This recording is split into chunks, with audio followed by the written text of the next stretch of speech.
From Alabama, fingerstyle, we have a D chord, looks like this. Have a C add 9, looks like this. And have a G, looks like this. I've seen you play it. I know you can read the chord charts and the tabs, but here's how you would do it.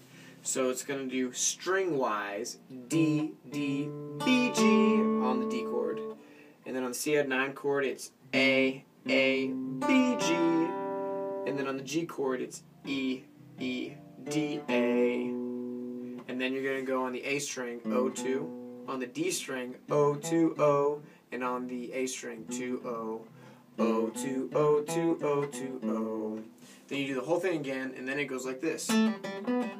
So that's a pull off. You hit the 2, pull off with your left hand, pull down and let go. There's the pull off, hit open again. Do the same thing on the 4th fret. 4, pull off, hit open again. And then 5. 2, O, O, 4, O.